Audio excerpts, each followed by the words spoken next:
Hi everyone, this is Peter with A.B. McDonald Elementary with our Lesson 11 Language Arts packet from Mrs. Gomez for May 6th. Let's begin. Rule: sometimes two vowels together in a syllable make one sound. This is a vowel digraph syllable. Say it with me. Vowel digraph syllable. A, E, O, O. The sound is the long sound of the first vowel. The syllable may or may not have a consonant with it. Let's look at some examples. Here's 15. Teen as a double E. That's our vowel digraph syllable in that word. Eagle, E-A. That's our vowel digraph syllable. And eagle, E-A. Circle the vowel digraph syllables in the words below. Let's check out our example. Between. So tween is circled because that is the entire syllable which contains our vowel digraph. Let's go ahead and circle needle. We'll circle the portion that reads need with our double E. That's our vowel digraph in our syllable need. You can pause the video here and keep working on the rest of the page at home. Be sure to write your names at the top of the page. Look for the vowel digraph syllables, two vowels making one sound. Here's an example, crayon. Or if you want to get really technical, say crayon. Here's our digraph right there. The A and the Y together make the long A sound, crayon. Circle the word to match the picture below. Here's someone in a rowboat. It's not a rabbit or a robot. This is a rowboat. Which one of these has our vowel digraph syllable? The word boat. Here it is, O-A. Makes a long O sound. Can you hear it? Boat. Let's do one more. Let's see what's going on here. Looks like this guy's walking and this guy is walking behind him, maybe kind of sneaking up on him. There's fellow. Well, there's a fellow here. There's follow. That could be it. Maybe he's following him. Or folded. It doesn't look like there's any folding going on, so I think it's follow. Here we go. And can you guess which side has our vowel digraph syllable?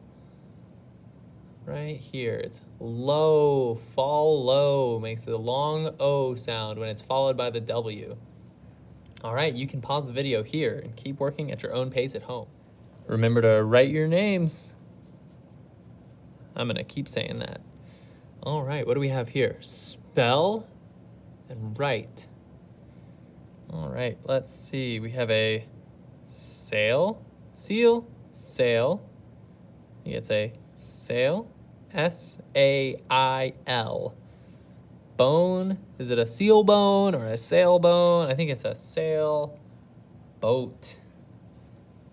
We have our two, here's a vowel digraph and vowel digraph. All right, we're gonna write it out. Sail, boat. All right, you can pause the video here and keep going at your own pace. All right, write your name at the top of your paper. Read, write, and exit. Sweeper. S-w-e-p-er.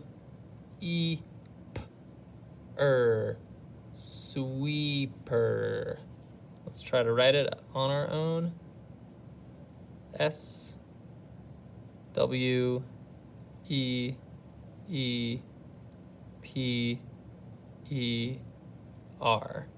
Sweeper. Let's see. That is someone maybe swimming, I would guess. It looks like that's a coat with an arrow pointing at a button. And here's someone, and it looks like they have a broom and some pile here. So I'm going to guess that this is the sweeper. So we are going to exit. There we go. All right, good job, everyone. And you can finish the rest of this page at home. Write your name at the top of the page. All right, yes or no? Can a teacher have 15 students? Well, think about your class. Are there more than 15 people in there? I would guess so, so I'm gonna say yes. You can indicate that in either of these box or in whichever is the appropriate box for each of these questions. And you can finish the rest of the page at your own pace at home. Putting our name at the top of our papers. All right, pick a word to fit each sentence. Here's our word bank. We have a few examples, 9 to be precise. Let's start our sentence. The blank explains the lesson to the class. Which of these words makes sense? The painter explains the lesson. I suppose it could be a painting lesson. The snowman explains the lesson. I've never seen that happen. The mailbox, that's nonsense. I think this one, since it has the word class and the word lesson and the word explains, I'm gonna guess it's the teacher. That makes the most sense. So we're gonna write the word teacher. First, let's cross out so we don't use it again. We'll write teacher. All right. You can pause the video here and finish the rest of it at your own pace at home. Please remember to write your name. Exit. My sister is mixing ketchup and oatmeal in a bowl. My uncle likes to bake meatloaf in a cake pan. We're going to decide which of these two sentences is talking about the picture here. So let's look at all the words that indicate what we're talking about. Sister, uncle, all we have is 2 hands, so that could be my uncle or it could be my sister. They're mixing ketchup and oatmeal. We don't necessarily know what these 2 things are, but one's dark and one's kind of got a wrinkly texture to it. Neither of them look like they're meatloaf, so I'm gonna guess that this one is ketchup and this one is oatmeal. And just to be absolutely sure, this one says in a bowl. Looks like a bowl here. And a cake pan, I guess maybe that could be a cake pan, but it looks more like a bowl to me. So I'm gonna put my X next to the sentence, my sister is mixing ketchup and oatmeal in a bowl. I don't know what she's making. Does not sound super good, but to each their own. You can pause the video here and keep on going at your own pace at home. Make sure to put your name at the top of your paper, please. Write it. We're just going to look at the image and write down what we think it is. I have one of these in my kitchen. I am pretty sure that I know what it is. I think it is a toaster. So we're gonna write that down. T, T, O, A. Remember our digraph vowels. S, ter, toaster. All right, pause the video here. Keep on going at your own pace at home. The ant and the grasshopper. One day, a grasshopper was relaxing in a field, eating as much grass as he could. When his tummy was full, he began to play some music. He was having a great time in the sun. Then, an ant walked by. The ant was carrying some corn. "Come and sing with me," said the grasshopper. "No," said the ant. "I am busy getting food for the winter." "Don't worry about the winter," said the grasshopper. "We have lots of food and it is sunny today." But the ant went on his way and carried on collecting food. "What a silly ant," said the grasshopper. "He can worry about winter when it is winter." When winter came, the grasshopper had no food. The ant and his family had plenty to eat. "Please, can I have some of your food?" said the grasshopper. "No," said the ant. "You said I was silly." The grasshopper was hungry all winter. He learned a very hard lesson. The moral of the story is, work hard today to get ready for tomorrow. Questions for the ant and the grasshopper. Remember to put your name at the top of your paper. Number 1, what was the ant doing in the story? Was he singing in the sun, resting in the sun, gathering food for winter, or harvesting a crop? Let's see. Well, I know the grasshopper is singing and resting, but the ant didn't seem to be interested in that, so we'll cross those out. Was he harvesting a crop? Well, in a way, maybe, but I don't know that he grew the corn himself. I think he may have just found it, as ants are wont to do, so we'll take away that one. So we remember, you can look back at the text of the story to find this. The ant was gathering food for winter. So let's fill in this bubble here. And make sure that whatever you're using, pen or a pencil, just make sure that it's good and dark, and you fill in the bubble all the way. This is something that will become very important later in life. You can pause the video here and keep working on the questions at home. Remember to write your name at the top of your paper. Rule. When a word has two consonants that come between two vowels, the word is divided into syllables between the two consonants.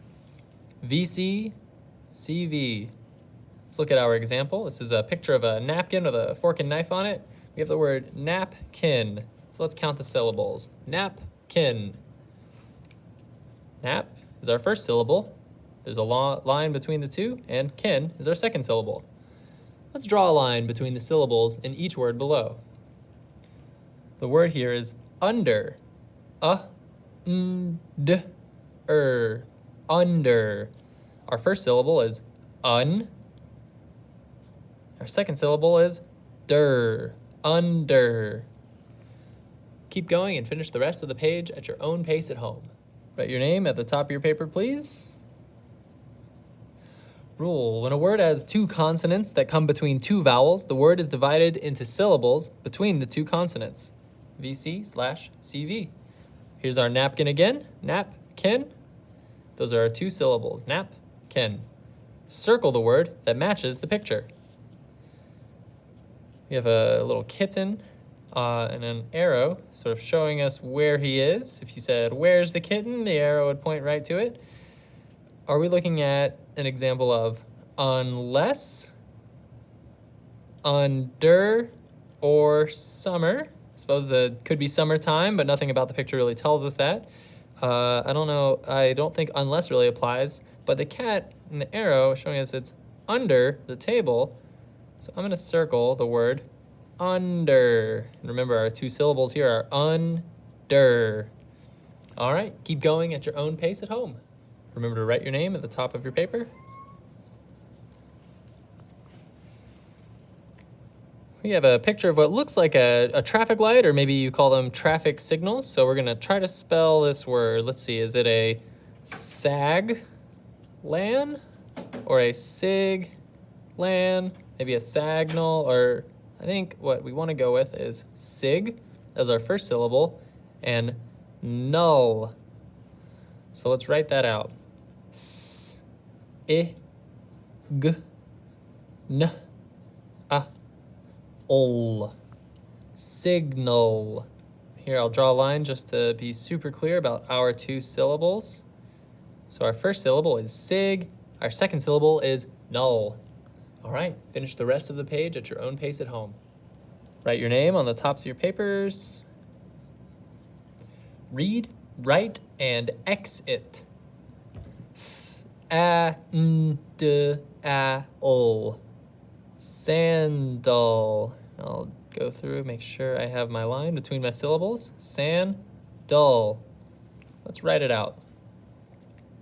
S, A, N, D, A, L. Sandal. Let's figure out which picture is talking about what we're talking about. Here we have two guys with an arrow pointing at a shirt or maybe his elbow or something. I don't know if that has anything to do with sandals. Here's a sandbox. It's got the first syllable is the same, sandbox.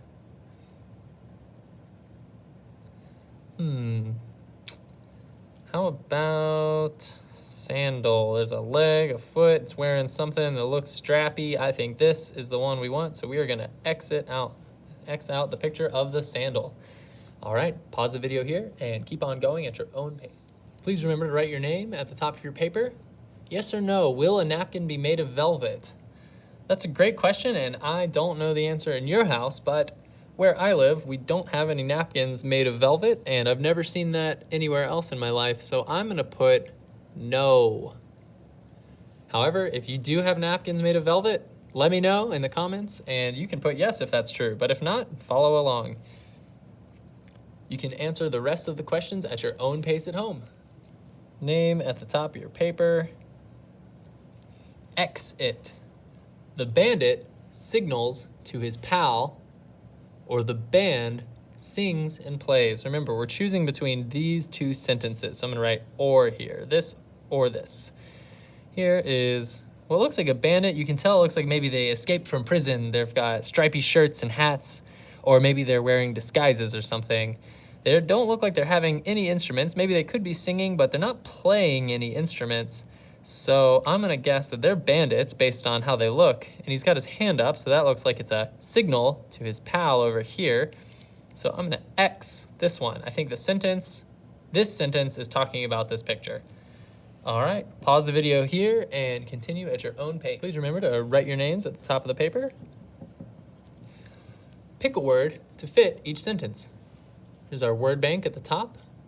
3 kids that are the same can be. Which of these words makes sense? Absent, I suppose, if they're all the same and that they're not at school, but that might not be it. Can they be winter? Oh, that doesn't make sense. Can they be admit? No, but 3 kids that are the same. I think since they're the same, we could take that to mean that they are triplets.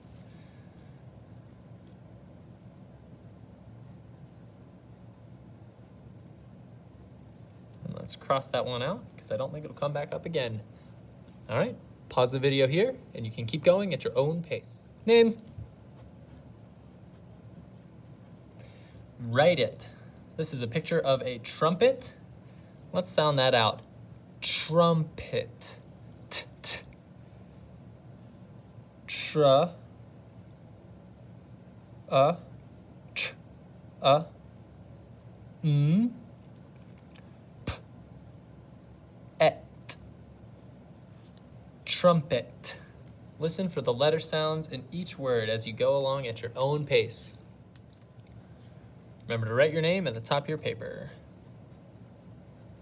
Fossils. Fossils are shapes of dead animals and plants that lived millions of years ago, made in rock.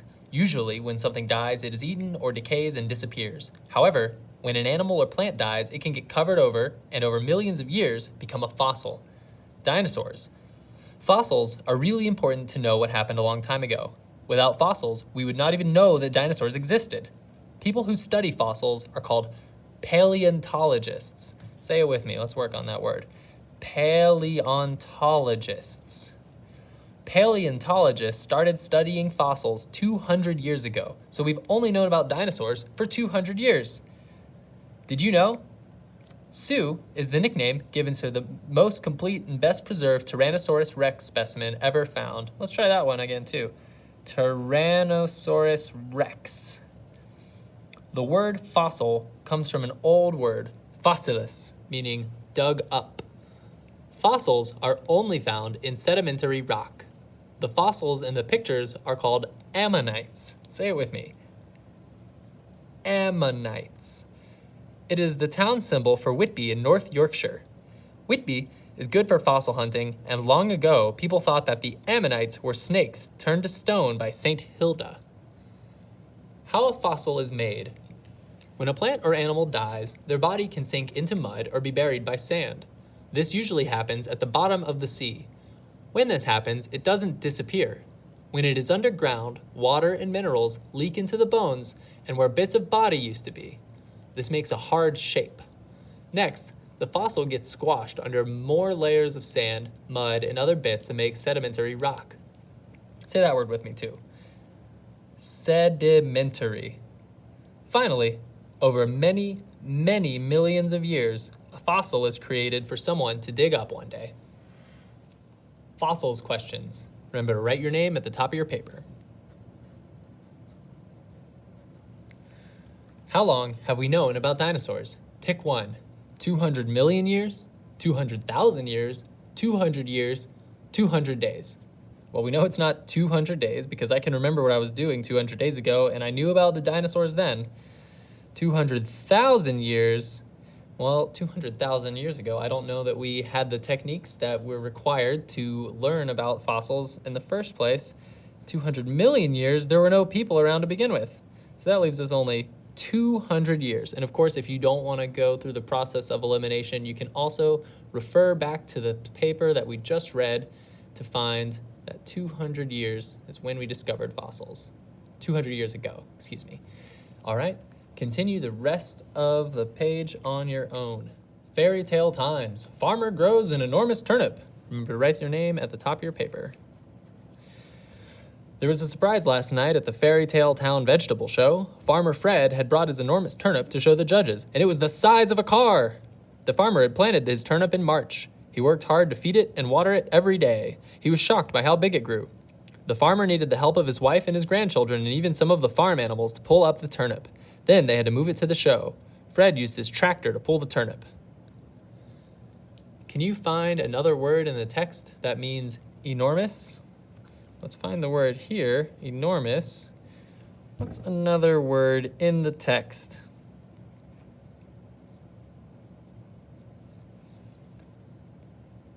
It was the size of a car. That gives us some idea of what enormous means. It's very big for a turnip.